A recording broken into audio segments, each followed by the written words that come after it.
What's going on, y'all? Back again with another, well, YouTube video, yeah, I guess. But back with another React video. We got another chilling scares video.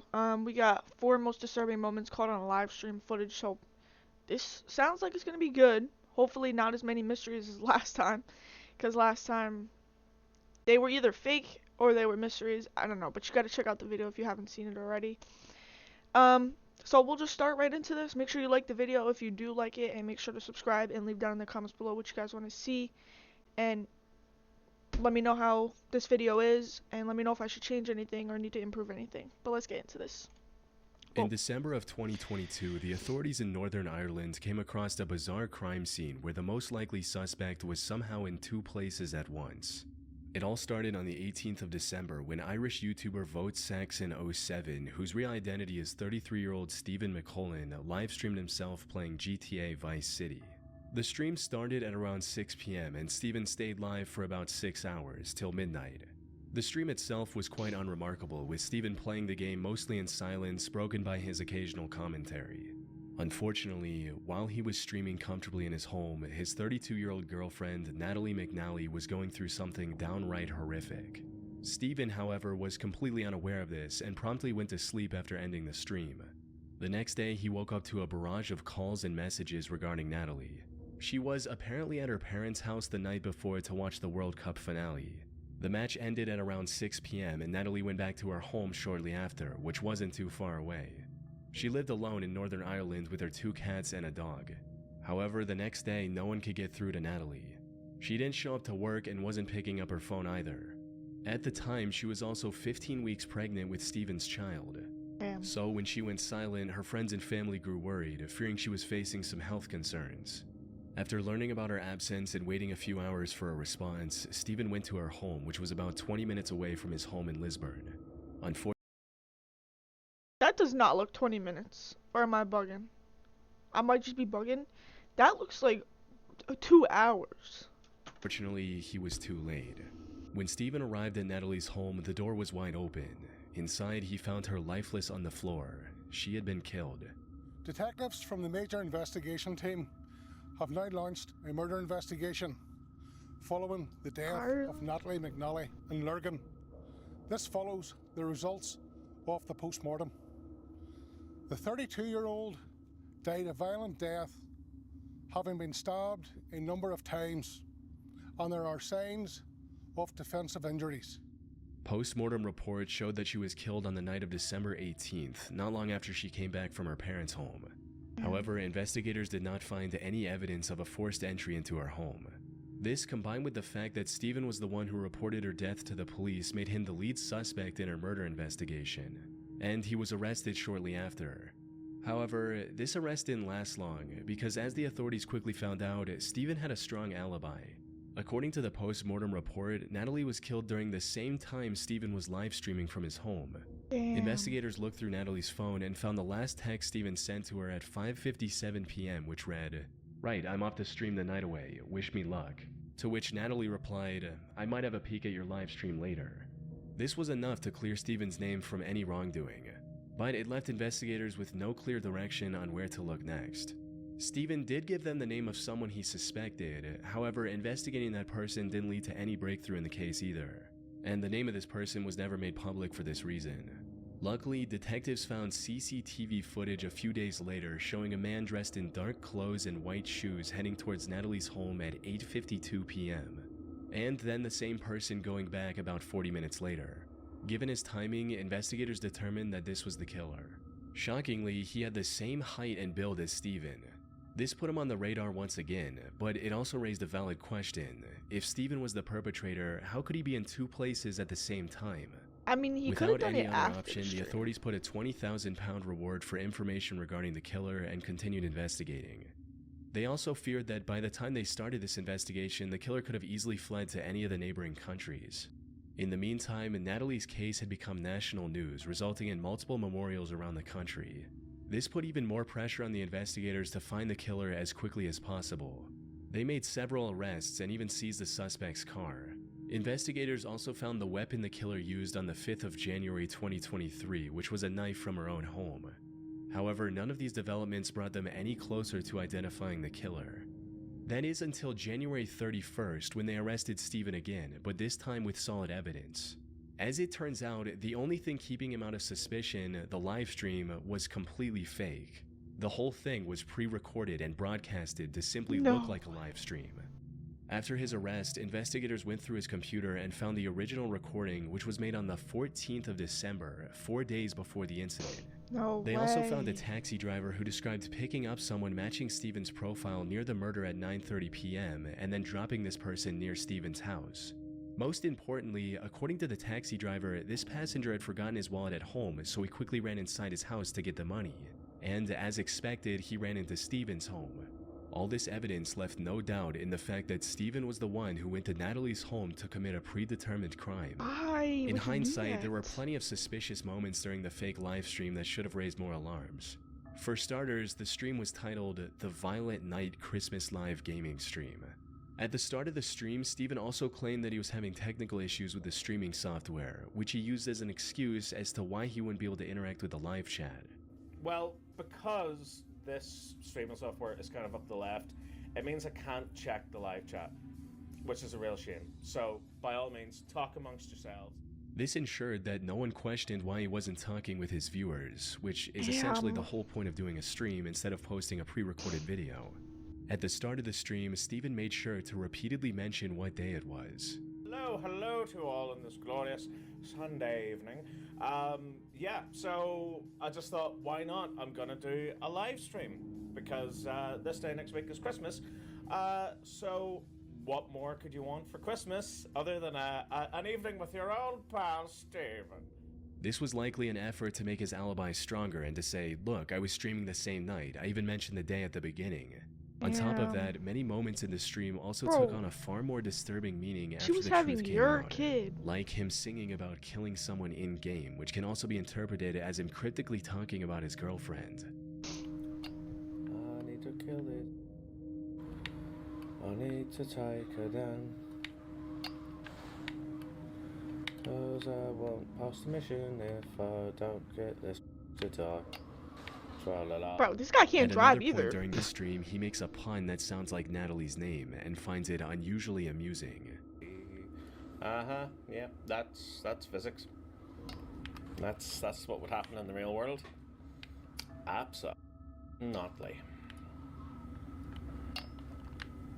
Absolutely. The most creepy moment, however, was about halfway through the stream. While he was on break, suddenly the live stream back soon graphic switched with a poster of a James Bond movie called No Time to Die.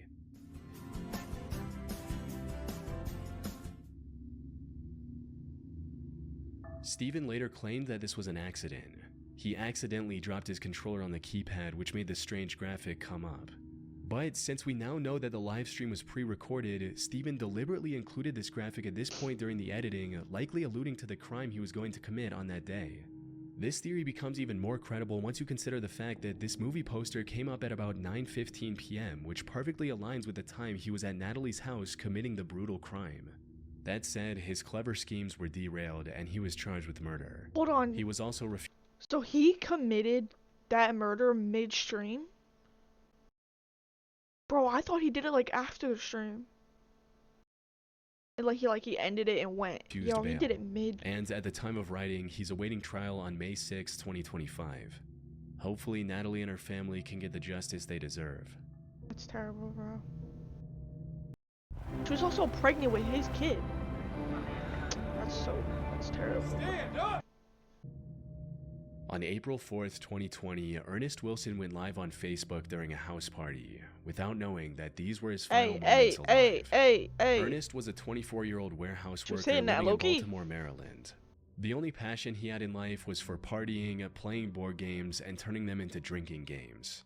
Unfortunately, the 2020 pandemic and the subsequent lockdown closed every public venue he frequented. So he decided to take matters in his own hands and came up with a solid plan. He would rent Airbnbs, host an invite-only party which he referred to as a game night with a fee to cover the expenses, and have a good time with his friends. These parties started off small but quickly grew in numbers as more and more people became aware of them. And on April 3rd, he went onto Facebook to plan another party that weekend, asking, "Should I do game nights again this weekend?" And We playing hide and seek at game night tonight? After receiving enough I think I might have confirmations, seen he this. decided to go ahead with the plans and announced a 2-day game night with free entry for girls and a $5 fee for the guys. Not long after this announcement, he also made a post about bringing uninvited people, stating, "Please don't show up with nobody I didn't personally invite if we didn't discuss it first. They're going to get left outside." Maybe he had experienced problems with uninvited I guests saw at this, past but I'm not gonna events. skip it Or in maybe case he anyone watching simply this wanted hasn't to know seen the it yet. exact number of attendees ahead of time. But in hindsight, his concern makes a lot more sense. As the night approached, Ernest started the event, and it went just as well as he could have hoped, with everyone dancing and having a good time.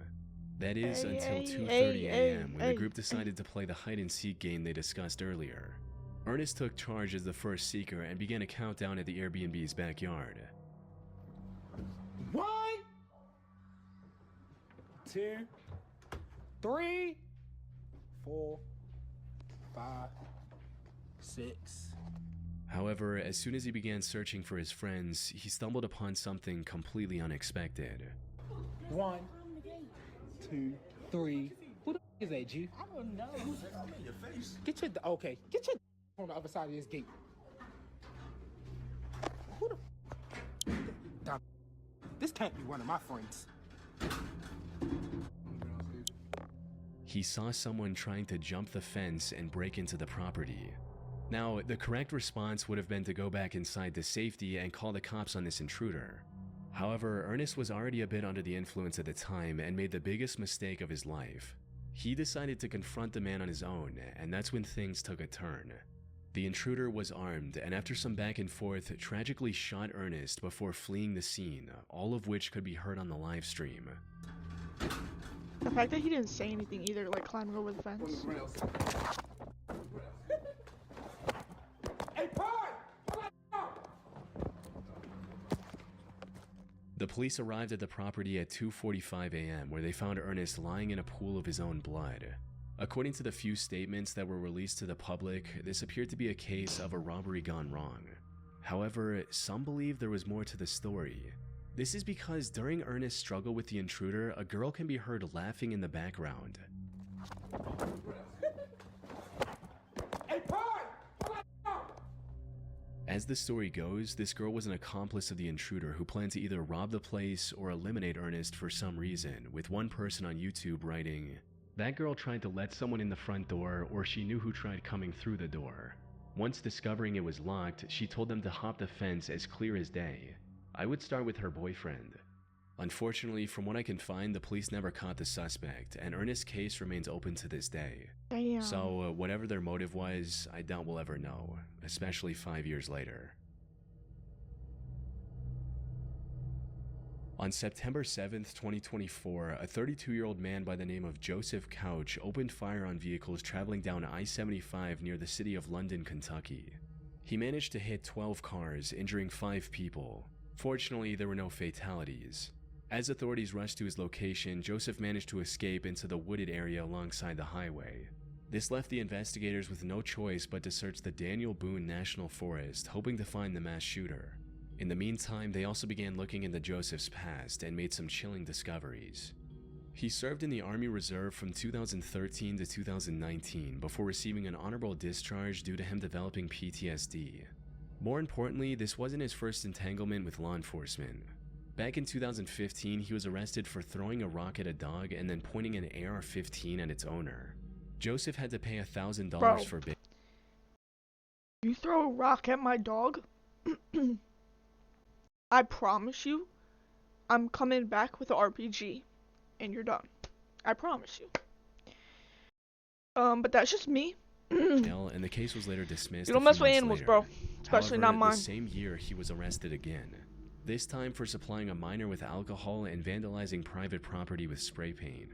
This resulted in him having to spend 6 months in jail alongside. Bro, I'm sorry to pause this, but truly, I think vandalism, like, okay, there's certain things that can be bad, but like when people are just like doing art on like buildings and stuff like that, like I truly think that that's not vandalism. Like,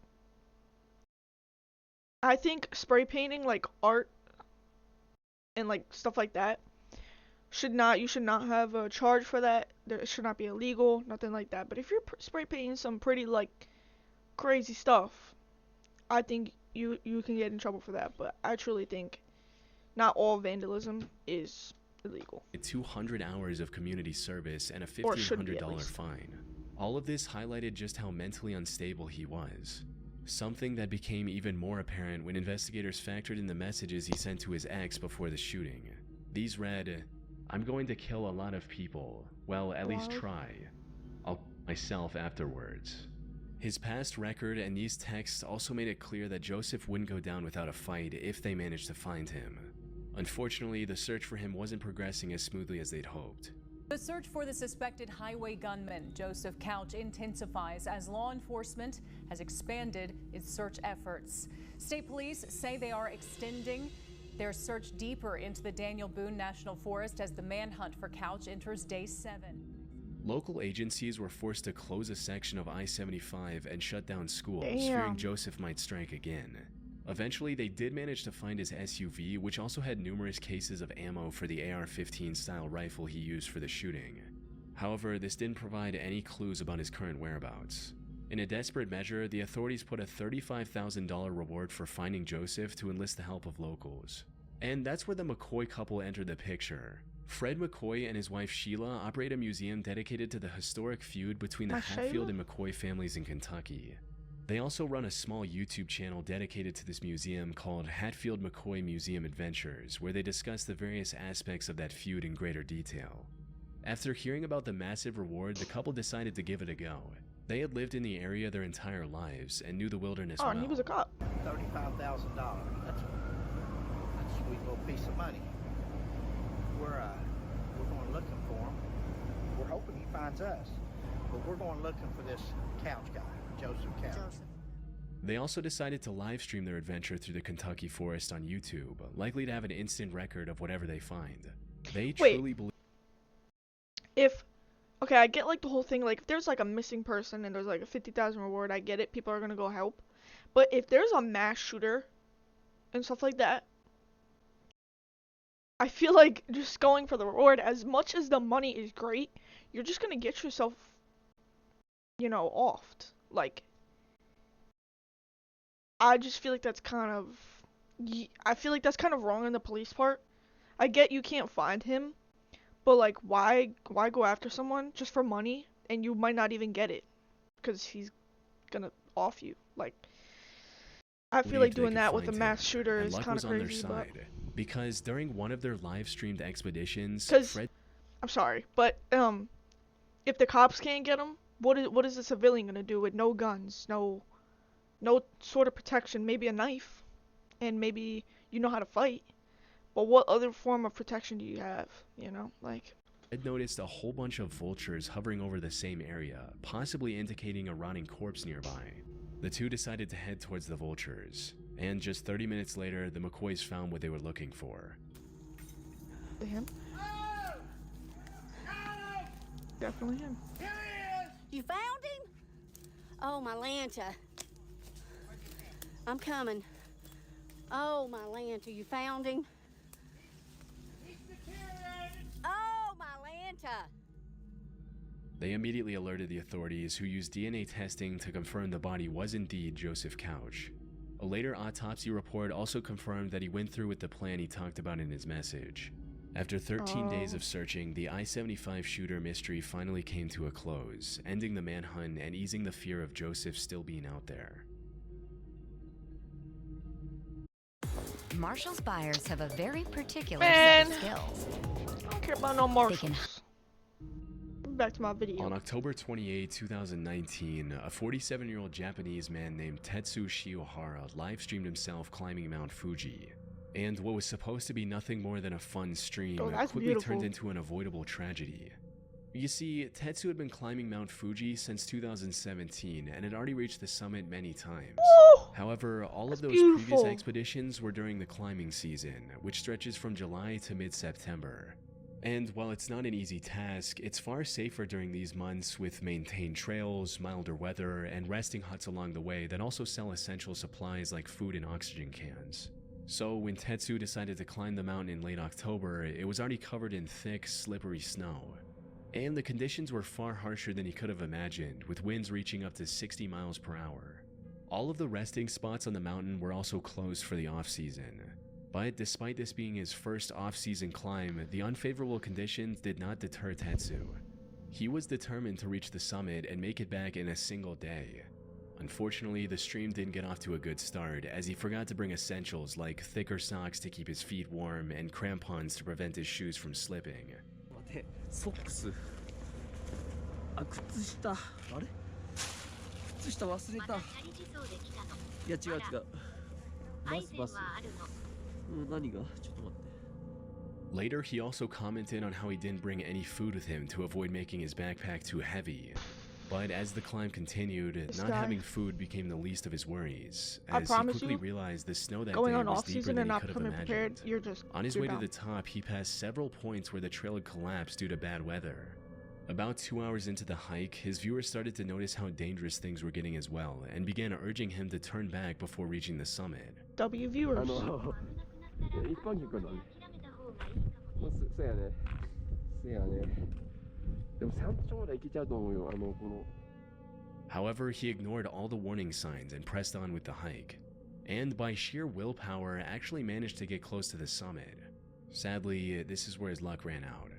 While treading through a particularly steep section of the trail, Tetsu slipped and fell down the mountainside. 外埋まってんだけど雪で。よし行こう。 ここも危ないなんか斜面滑る Oh God! Seconds after slipping, his phone hit a rock and turned off, ending the live stream. His viewers immediately alerted the authorities.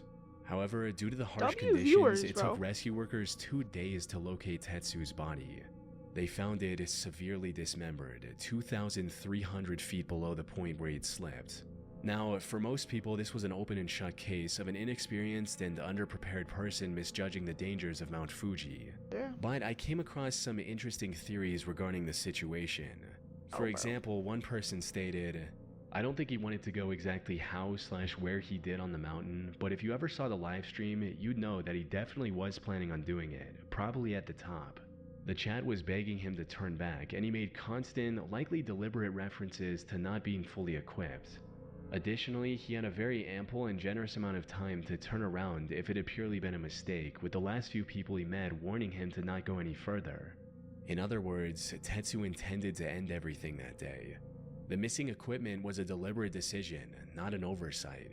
Although there's no evidence to prove this theory, and we'll never know for sure if this was actually his intention. I think he probably just came unprepared and, you know,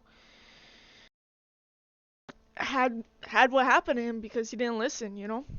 But that's the end of today's video. Let me know how you guys feel about it down in the comments below. Let me know anything else you guys want to see. Also, I do have a Discord channel that you can join and put all kinds of recommendations, like game recommendations, video recommendations, stuff like that. And yeah, I'm also always live on Twitch. I'll have that in the description. And make sure you like the video if you did. Leave down in the comments below anything you guys want to say. Make sure you subscribe if you like the content. It means a lot to me. Truly, you guys have no idea.